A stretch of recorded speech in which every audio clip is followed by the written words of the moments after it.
ہم نے دیکھا نہ ہے نبی علیہ الصلوۃ والسلام کا طریقہ کہ نبی علیہ الصلوۃ والسلام کے پاس جب کوئی بھیک مانگنے کے لیے آیا تو نبی علیہ الصلوۃ والسلام نے کیا طریقہ اپنایا۔ حدیث پاک کے اندر آتا ہے ایک صحابی بہت ہی زیادہ غریب تھے، وہ آئے نبی علیہ الصلوۃ والسلام کی بارگاہ میں، یا رسول اللہ غربت ہے، کوئی مدد فرما دیں۔ تو نبی علیہ الصلوۃ والسلام نے فرمایا گھر کے اندر کچھ ہے؟ فرمایا یا رسول اللہ میرے گھر میں تو صرف ایک پیالہ ہے جس کے اندر کھانا کھاتے ہیں، بس اس کے علاوہ کچھ بھی نہیں ہے۔ نبی علیہ الصلوۃ والسلام نے ارشاد فرمایا کہ اس کو لے آؤ۔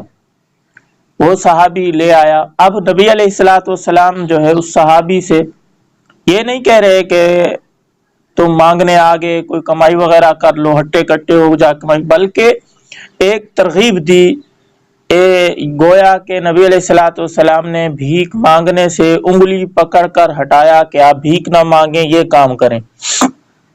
تو یہ بھی کہہ سکتے تھے نبی علیہ السلام کہ جاؤ پیالہ جو ہے وہ بیچ کر اس کا جو پیسہ بنے اس کے ساتھ آپ کام چلا لو، یہ نہیں فرمایا کہ پیالہ لے آؤ۔ وہ صحابی پیالہ لے آیا، نبی علیہ الصلوۃ والسلام کے پاس صحابہ بیٹھے تھے۔ نبی علیہ السلام نے اس پیالے کی بولی لگائی کہ یہ پیالہ کون خریدے گا، کتنے کا خریدے گا؟ ایک صحابی نے عرض کی یا رسول اللہ میں 1 درہم کا خریدوں گا۔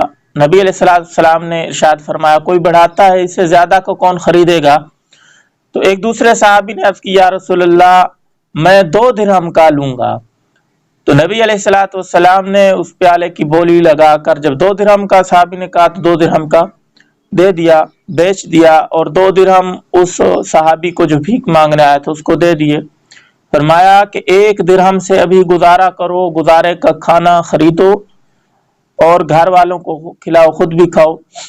اس دور میں درہم کی بڑی قدر تھی، بڑی ویلیو تھی، آج کل تو نہیں ہے۔ تو اور دوسرے درہم سے بازار سے جا کر کلہاڑی لے آؤ۔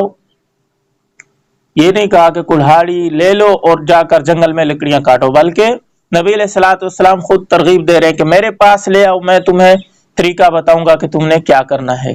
آج کل ہمارے پاس کوئی ایسا بھکاری آتا ہے تو ہم بڑے مسلح بنتے ہیں، اس کی اصلاح کرنے کی کوشش کرتے ہیں کہ بھائی تو ہٹا کٹا ہے، پھر بھیک مانگ رہا ہے، ایسا کر لے، ایسا مشورہ دیتے ہیں۔ وہ بیچارہ یہ نہیں دیکھتے ہم کہ وہ اس کا اہل بھی ہے کہ نہیں جو ہم اس کو مشورہ دے رہے ہیں۔ تو ایسے بھکاریوں کو ترغیب دینی چاہیے اور ساتھ ساتھ مشورہ بھی دینا چاہیے، بلکہ خود ان کو کسی ایسے کام کے اوپر لگانا چاہیے جس کے ذریعے وہ کام اپنا چلا سکے۔ تو نبی علیہ السلام یہی تعلیم دے رہے ہیں امت کو کہ تمہارے پاس کوئی بھکاری آئے تو اس کو یہ کرنا ہے، آپ نے یہ کہنا ہے۔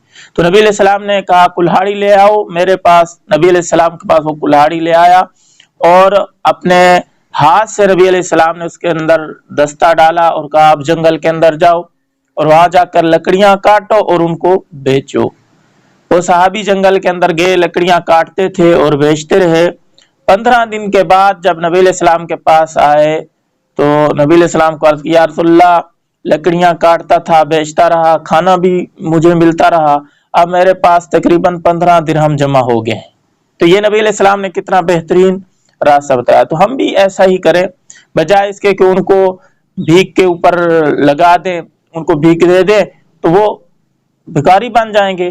نبی علیہ السلام بھی ایسا کر سکتے تھے، لیکن نبی علیہ السلام نے امت کو ترغیب دی ہے۔ تو وہ صحابی جو 15 درہم جس کے پاس جمع ہو گئے تھے تو وہ 7 پیالے تو اس جتنے خرید سکتا تھا نا مارکیٹ سے۔ تو یہ نبی علیہ الصلوۃ والسلام کی ہمیں تعلیم ہے۔ تو بھکاری بہت زیادہ ہیں، پیشہ ور بھکاری ہیں، جانچ پڑتال کر لیں، اگر واقعتاً وہ ضرورت مند ہے تو پھر دیں ورنہ نہ دیں۔ اکثر آج کل ضرورت مند نہیں ہوتے۔ ضرورت مند کا پتہ کیسے چلے گا؟ اکثر ایسے لوگ ہوتے ہیں جو مزدوری کرتے ہیں، ان کو آپ دیکھیں کہ یہ ضرورت مند ہیں لیکن کسی کے آگے ہاتھ پھیلا نہیں رہے، تو ان کو دے دیں اگر آپ صدقہ کرنا چاہتے ہیں۔ اور بھی کئی ساری صورتیں ہیں، انشاءاللہ آپ کمنٹ کے اندر پوچھیں گے، وہ صورتیں انشاءاللہ آپ کو ہم بتا دیں گے۔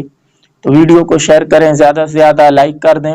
ابھی تک میرے چینل کو سبسکرائب نہیں کیا تو براہ کرم سبسکرائب کر دیں اور بیل آئیکن کے بٹن کو بھی دبا دینا تاکہ نئی آنے والی ویڈیو آپ تک پہنچ سکے۔ السلام علیکم ورحمۃ اللہ وبرکاتہ۔